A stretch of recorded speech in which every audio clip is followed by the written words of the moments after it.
the transmission for this morning, complaining about my sneakers. It's a good one, a Brazilian brand. So just to make sure that you are in Brazil while in rating, of course, Ayrton Senna, the good driver, I use these sneakers. No? Yeah, this pen is about forest, no?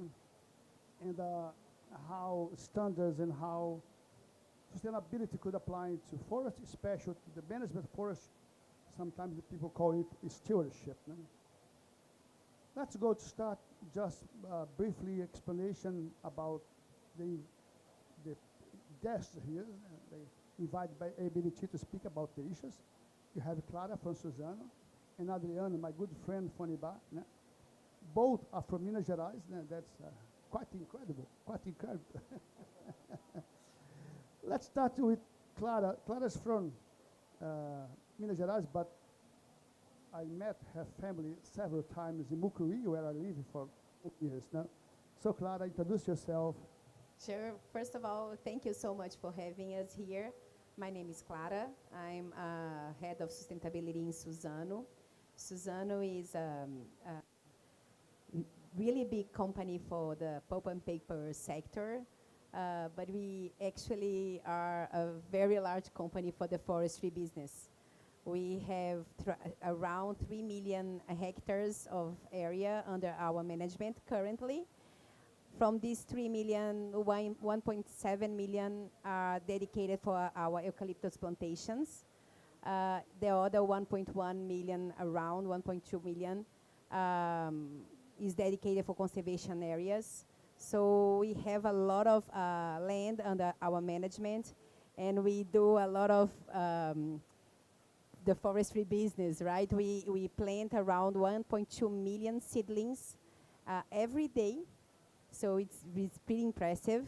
And it's a pleasure to be here discussing standardization and how ISO and ABNT can help us building this transformative and more sustainable future. So thank you so much. Yes, thank you. Hello? Is it on? No? No?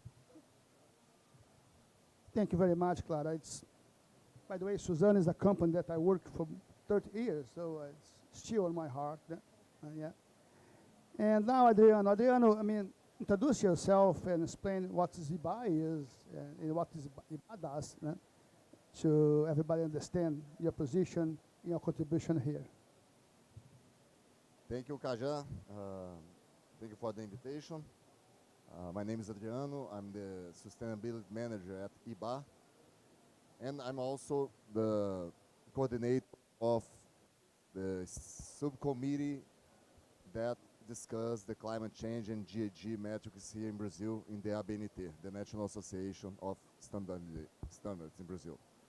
So at IBA, we represent the wood-based industries in Brazil, and we also represent the forestry sector and the forestry sector with native species. Now, here in Brazil, we have some companies looking into the restoration in large scale, so we are representing those companies too.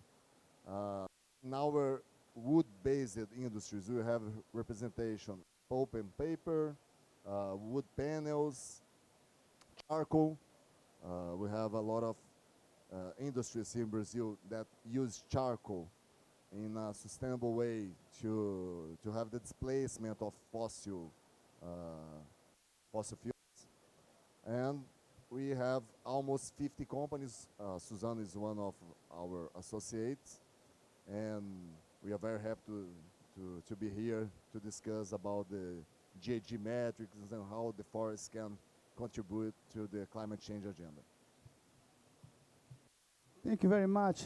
TC 287 is the committee inside ISO to discuss wood and sustainable wood. And I have here on my right side, Karina. She is the secretary of the TC 287.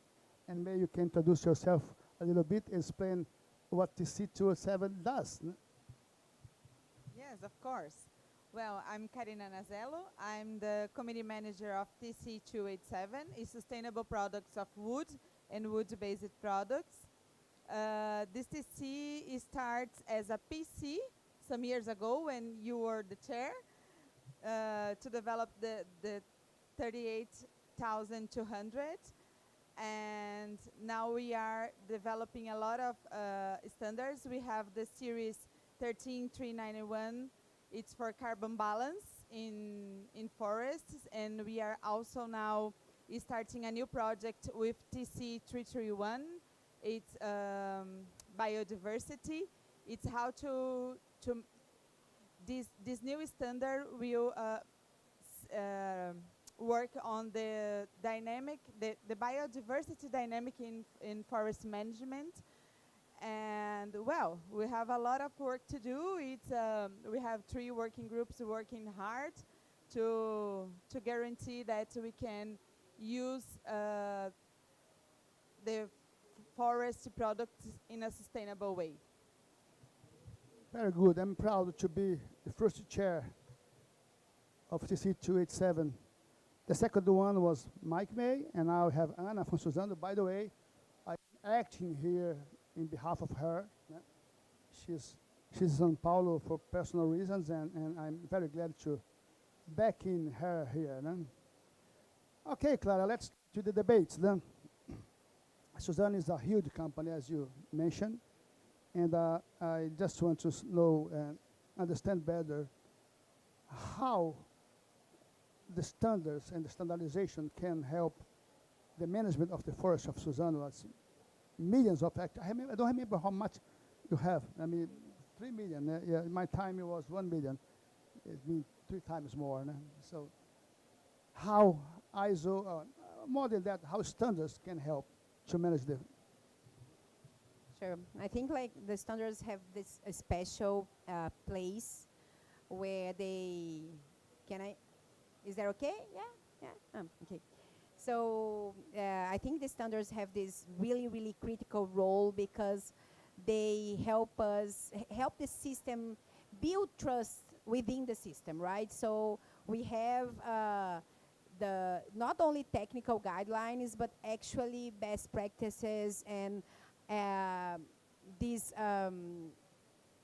regulations and how we can, in fact, assure the way that we do forestry stewardship or forest management, how we build trust within the system so we can compare us with other companies and other companies who actually do forest management as well.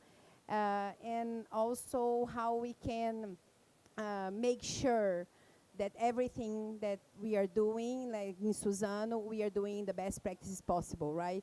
So this trust within the system, I think, is the best, a really essential role for the standardization, and I think this is one of the benefits for Suzano to use the standards on forest management. Of course, with trust comes as access to the international market, so we know how the market's values having these standards. So for them it's easier to compare, for them it's easier to analyze and to conclude and how a certain company, and this benefits Suzano, it's doing their management, the forest management, the land management. So I think like this trust, having this trust within the system, building access to the companies, to the international markets, and building assurance for stakeholders. I think those are key essential benefits for Suzano when using standards like ISO, right? So for us, it's really, really important. Of course, there is also for us internally. We check the rules, we check the standards to make sure we know that the standards are made by consensus based on best practices. So for us, it's important to have this lens through our forest management to make sure that we are doing the best we can, right? So I think those essential roles for the standardizations are very important to us, and I think pretty much it sums up your question. Thank you very much indeed. Very good. And very good to know that standards are so important to the forest management. Let's move to my friend Adriano. Adriano, I mean, I know that you are a very strong expert in the TC207, SC07, that's GAG climate change. Just, is it possible to make explanation how this standard 14068, yeah? What's the connection with this series of standards with the forest management? Explain a little bit about the SC7, of course. Yes. Can you hear me? No. Thanks for the question, Kaja. At SC07, we are working now in a series of standards. One of them is the ISO 1468 related to the transition to net zero. So we release now this year the part one of this standard regarding carbon neutrality, and this is very important for our sector because we are seeking to have our business model in those discussions. Because here in Brazil, we have some particularities that need to be addressed in those standards. For example, in the forestry and the pulp and paper sector, we need to integrate the discussion about the emissions in the industry, but also considering the removals in the forest. So the carbon balance that we have in the ISO 13391, it's very important for our companies. And this standard, we have the possibility of address this balance. So it's a very interesting way to achieve the carbon neutrality, considering all not just the emissions, but all the climate benefits of the sector. Yeah. Thank you very much for this technical explanation. It's very good indeed. Karina, it's back to you. I know that inside the TC207, it starts with a standard for chain of custody. Now, as you mentioned, there's several new standards. And ISO 16, the standard for chain of custody. 38,200. Thank you very much. 38,200. It's in review now. No? It's just an annex. Just a brief explanation about, what kind of changes will be, just an annex? Yeah, actually this standard was confirmed, so it is still valid after the systematic review, and we are developing an annex to apply this according to EUDR, and also to facilitate the implementation of certification in this standard. Yeah, also in the issue of the counting of certified or not certified and how to balance that. Well, come back to Clara. Yeah, sustainable management. You are in Amazonia, middle of Amazonia, and a lot of discussions about sustainability in terms of forests and so on. Can you please talk a little bit how, first, what's sustainable management, how it applies to the forest, of course, not only for plantations, but at all, and how standards can give a hand to produce wood and wood manufacturing products with sustainability. Sure.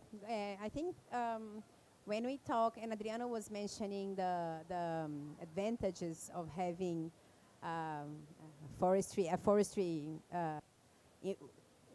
embedded in your business, right? Because I think most of the times we think about a business and we think about how much emissions comes out of that business whenever that mill, that factory is working. For us in Suzano, we do have these, but we also have the first part, right? We call it the heart of Suzano, which is the forestry. And as I mentioned in the beginning, not only the eucalyptus plantation, but also our native conservation areas. And those forests, right, the eucalyptus plantations and the native forests, they also remove carbon from the atmosphere. And this is part of, and also we were discussing earlier, not only they remove, but they stock the carbon in the soil as well. So carbon storage, carbon removals, those are advantages, those are benefits of having a standing forest. And Adriano, as Adriano mentioned, this is very important to be considering the standards that goes to the carbon inventory. So, and it makes, coming back to your question, it makes one of the pillars of sustainable management, right? Whenever we discuss in Suzano like climate change and how we addressing climate change, I always joke that we are discussing this a long time ago, because we need a stable climate to have healthy soil, to have watersheds working, to have healthy plantations and healthy forest, eucalyptus forests as well. So for us, it's very important that all the elements of these ecosystems are working well, so we can have healthy eucalyptus plantations. So whenever we discuss about sustainable management, we are talking about taking care of the soil, taking care of the water, taking care of the climate, and taking care of people, of course, because people needs to be in the center of the discussion. Without people, we cannot have everything else working, right? That's why we are discussing everything else, is because we want human life to be healthy, and I think this is a big part of sustainability. So for us in Suzano, and I know that sustainable management of our forestry can have a number of definitions by different methodologies, by different companies, by different communication systems. But I'm going to tell you what it is for us in Suzano, especially for me. I think sustainable management of our forestry is whenever we are able to address the need of balance between all these key elements that I mentioned: water, soil, biodiversity, and the people. So it goes to treating the watersheds in the best way possible, having not making sure that the land around the watersheds is not degraded, making sure that the quality of the water is still the same, remains the best as possible. The same with biodiversity. Make sure that we have enough room for the fauna and fauna to thrive. So, for example, in Suzano, we know we connect fragments of native forests through ecological corridors to make sure that there is the biodiversity remains thriving in our areas and around our areas. Having people engaged in our operations, but also engaged in conserving the native forest, thriving and having ways to develop a way of living that makes sense to them. I think those are key elements for the sustainable management in Suzano. We address those by using the standards of ISO. So we know that there are a lot of patterns that make sure that the products that we sell at the end have good traceability. So whomever buy our products, they know exactly what they came from, and that they come from this source that takes care of all these items that I told you, because all the standards comes to exactly how we manage our forest. They are checked, we know what we are doing, and we can assure the final client or whoever is buying our products that we followed everything that we are telling you that we do. So I think pretty much this is what we understand of sustainable management and how we use the standards to make sure that we are achieving it. Thank you very much. Very good, one thing that people forget, as of course, the tree fix carbon, of course, in the branches, in the roots, and everything. However, in my house, for example, I love books. I love documents. I have a big collection of paper. And people don't remember sometimes that inside the paper, inside the books, you still having carbon fixed. Then. So it's just not only the forest. Then. Paper also contributes with that. Then. And Adriano, come back to you. I know that you already mentioned about that, but the standard 14068, transition to net zero, part 1, there is some levels to transition to net zero that comes to reduce, to compensate, and so on. How standards can help, and what the Brazilian needs for such standard like that, and how it could be used. And Okay.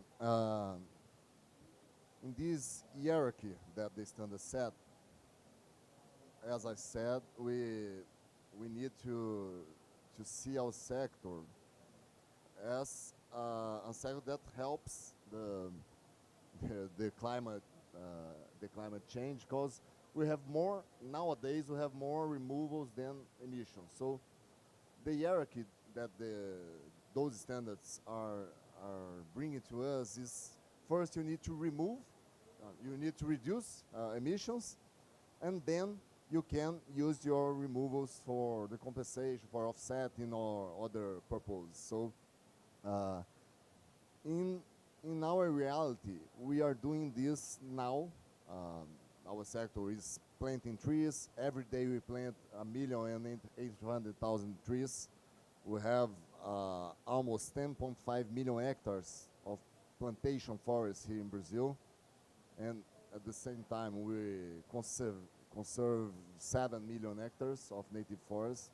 So we are doing this in parallel of the reductions in our industry. So we need to consider all of those climate benefits together, not just looking for the removals in the future when you have just the residual emissions. Yeah, so we need to integrate this conversation and considering the balance in the sectors, not just in the integrated sectors, but in all the sectors that want to have this benefit, planting trees, removing carbon. No, so we need to integrate this conversation. Yeah. yeah, are you? Oh, much better now. Yeah, no, no, better now. I think the sound become louder. No?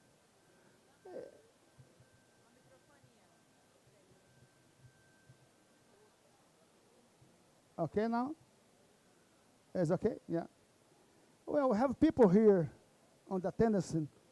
Any questions? I mean, Sarita, how are you? Nice to see you again. Huh? Last year we were together in Baku.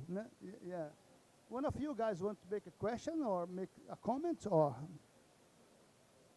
Yes, you want to do that? No, no. Yeah, no. There's a sound, a back sound here, makes some noisily, but something to speak? Yeah, Adriano? Let me speak about the 13391. I think it's an important standard for us, because this standard now is connecting those issues regarding our sector. So ISO released this standard this year or last year, 13391. I think last year. Yes. So we have three parts in this standard. We have the first part is the GHG dynamics framework for value chain emissions. So it's very important to have this holistic approach in all the value chain. You have the benefit not just removing carbon, reducing emissions in the industries with bioenergy, with biofuels, but also in the value chain. So you have we say in the sector, harvest wood products. So you have the carbon being stored in the products. So you have carbon stored here in the paper, in the furniture, in a lot of wood-based products. And you also have the displacement effect. And this displacement effect, the part 3 of this standard is setting rules to calculate this substitution, this displacement effect. So it's very important to measure how you can put numbers to make more tangible this conversation to, for example, wood-based construction despite cement, steel construction. So this is very important to show how our sector is contributing not just in the production, but in the use of the products and the substitution. So we have this standard. It's a new standard. Our sector is studying how to apply this in Brazil. We have some cases being applied in Sweden and Nordic countries. But it's very important because it's set it for the reality of the sector. And it's not a general standard that you need to apply to all the sectors, but this is very specific.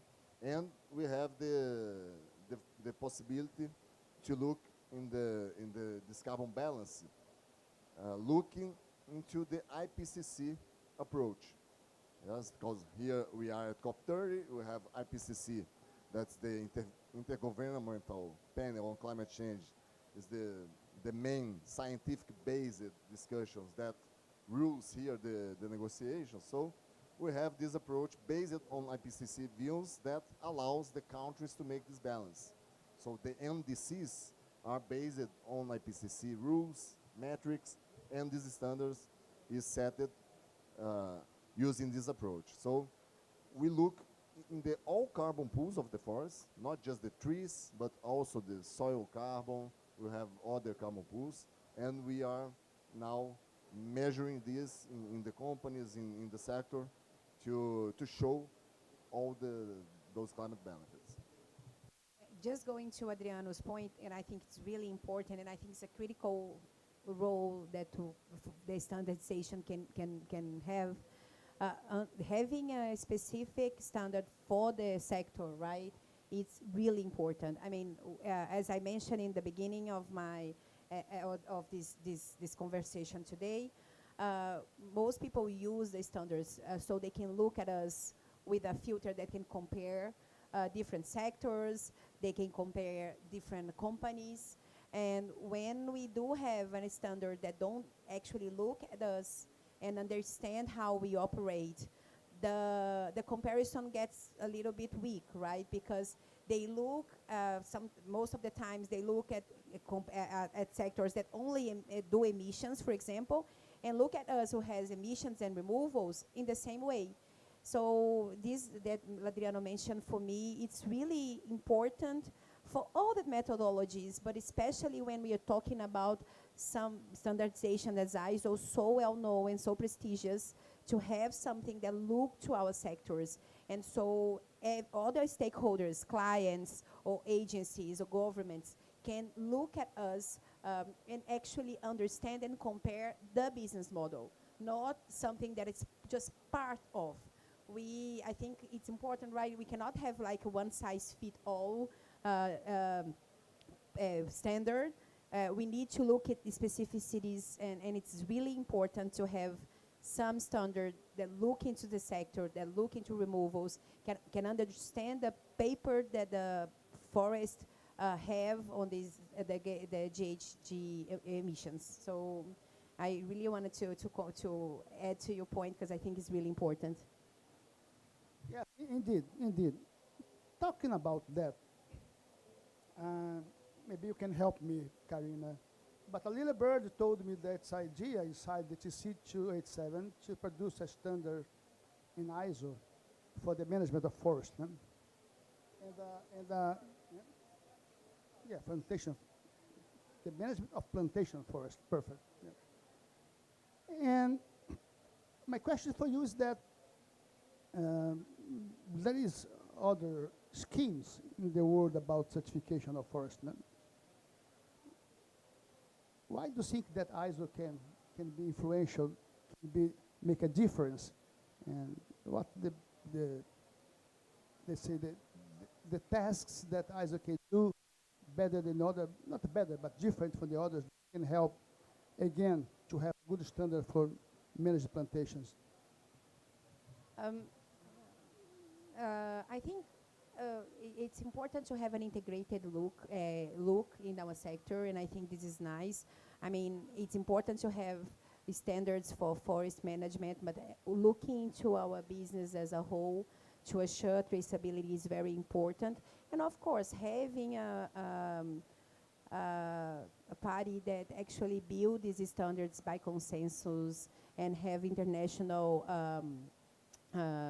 reputation as ISO, I think is really important for us. And as I mentioned, Suzano also already uses the standards from ISO in our forest management. And I think the more we have these standards that comprehend our sector as a whole, not only in the forest management, but in all the traceability of the supply chain, those standards are really important, and I think having the consensus of different parties and having it legitimates the standards, right? And I think this is very important because at the end, as I mentioned, the role of standards is build trust in the ecosystem, right? People have to trust that the standards, they replicate the best practices and what's the true scenario that the companies are applying. So more reputation, consensus-based, I think those are very those are good elements for the ISO, and I think that's very important for you guys to have the standards for us, the sector, right? You want to add? No?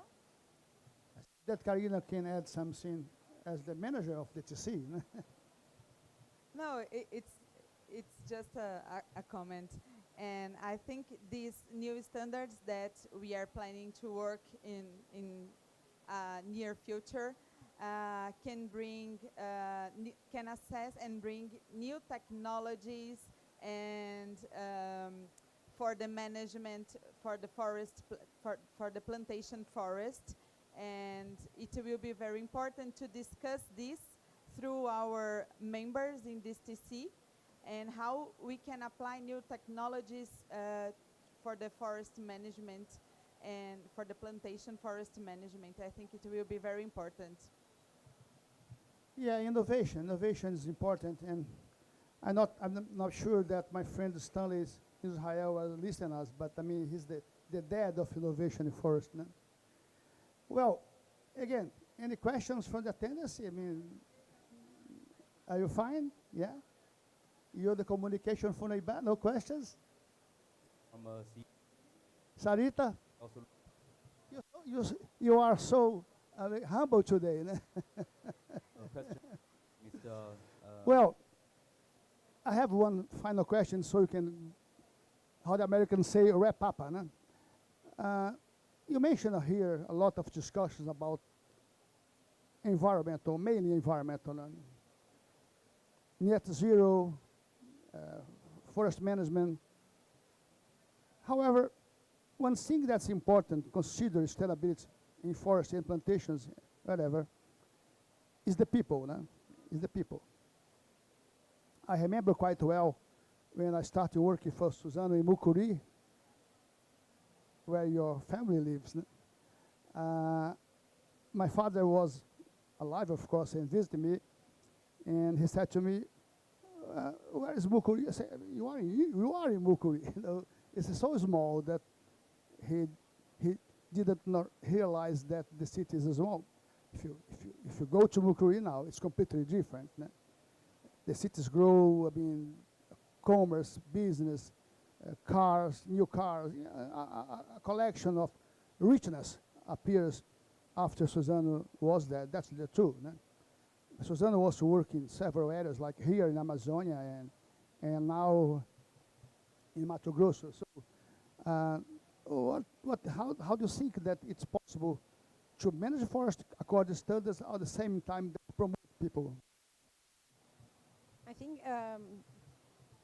in so many ways, I have, of course, like whenever Suzano starts the mill or expansion of our forestry business, of course we bring some development in the region. Of course, we bring some new jobs, more at the tax return for the municipalities and for the state. And those are kind of the usual suspects of social benefits that a company as big as Suzano or any other can, when they start a business at some point of our country, right? But I think it also impacts the communities, the cities, and I think taking care of people is knowing that we do the good impact, but we also impact the livelihood of these companies, and having a dialogue with the companies that are neighbor to us to understand how we can be good neighbors. And I think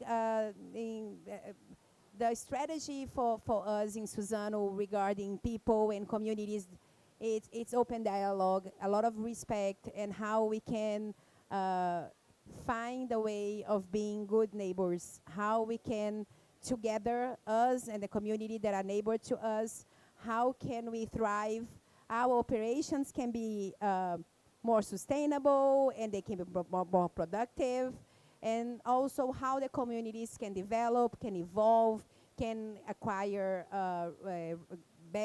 much revenue, can actually really thrive.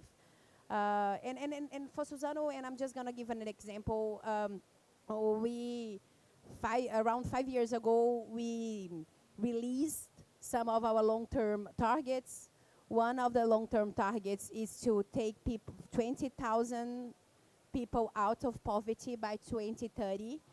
We've been doing a lot of work and we already reached half of this target, so we're pretty sure we will achieve the target by 2030.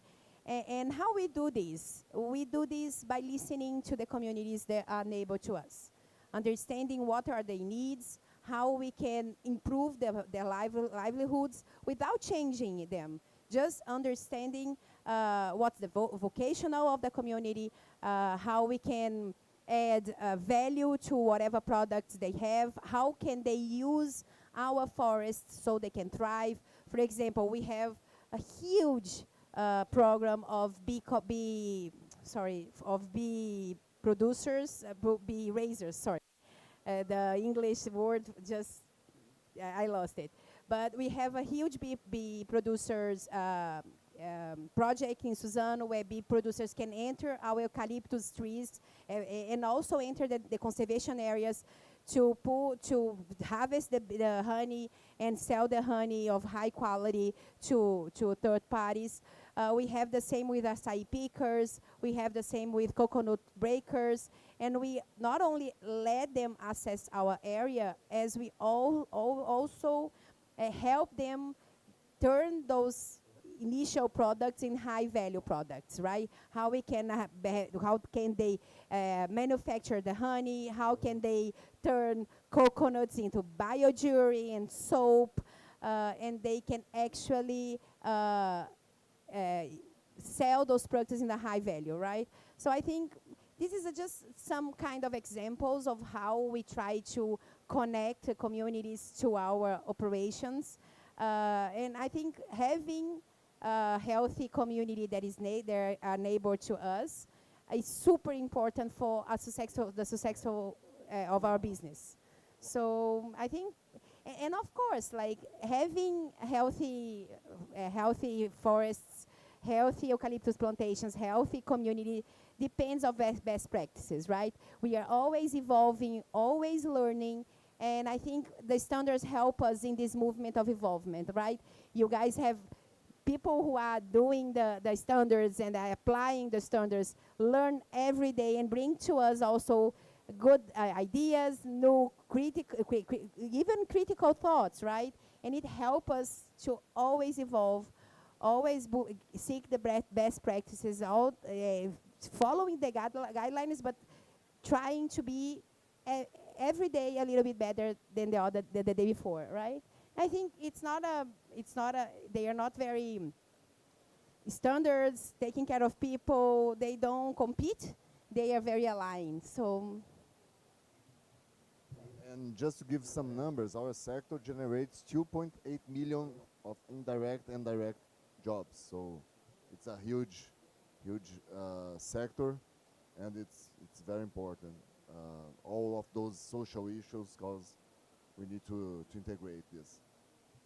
That's quite amazing. There's not only Suzano, of course. That's Klabin, that's Bracell. I mean, several companies that are doing a fantastic job in plantations and manufacturing, and also to make people increase the richness of the society. I think that's amazing job. No?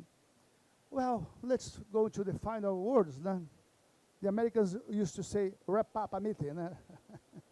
Let's start with Karina. Say your final remarks and everything that you want to say. Yeah, I think the TC and to help us to use the resources that the forest can give us in a sustainable way to preserve the forests, to preserve the biodiversity. It's very important, these new standards that we are working into. And I would like to invite everyone that it's interesting in this topic to join us here in Brazil through ABNT. We have a mirror committee here in ABNT developing these standards, national standards, and working as a mirror committee for the TC 287 TC. Thank you. Well, thank you.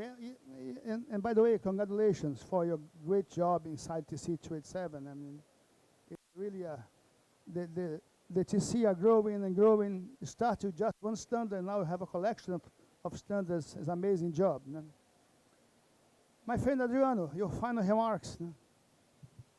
Yeah, just to add a highlight that we need to do here is the governance of ISO. Yes, it's very important because it's open for all experts in the world. We have a consensus-based discussions. We have representatives of all countries that have the national associations. So it's a very democratic way to set standards, and it's very important to have this governance, clear governance, as ISO have in all of those committees. And we also want to invite all the experts to participate of these discussions. I'm coordinating now the SC07 on TC 207. I think it's the So we need to have more expertise there. So we also would like to invite all the experts to join us and to bring these discussions regarding climate change and GHG metrics. It's very important. And thank you for the invitation again. We need to thank you. I mean, first for your personal involvement inside TC 207. It's amazing. I mean, it's so important for us. It's not only 14,001. It's a several standards. No? And I know that you are a big supporter of ABNT, and thank you. We need to thank you very much. And come to you. Your final remarks, please. sure, as I mentioned, I think that ISO standards give us a structure that we need to drive performance, to build trust in the ecosystem, and to have measurable impacts of our impacts on biodiversity and the forest management. So for me, having standards and having this the kind of conversation that we had today, it's actually how we have help coming from ambition to action, right? And I think this is very important. So very happy to be here as myself and as Suzano. Thank you again for the invitation. Thank you again. I mean, Anna is not here, but Anna is maybe watching on the YouTube. And thank you for allows me to represent the chairmanship of this committee. And thank you everybody that stay here, listen us. It's a great pleasure. And I miss my friends from Suzano. I worked for 30 years. It's still on my heart, as I said at the beginning. But maybe in the end of the year, January, February, I will visit my friends in Mucuri and finish the miss. Okay, thank you very much, and see you guys. Thanks, folks.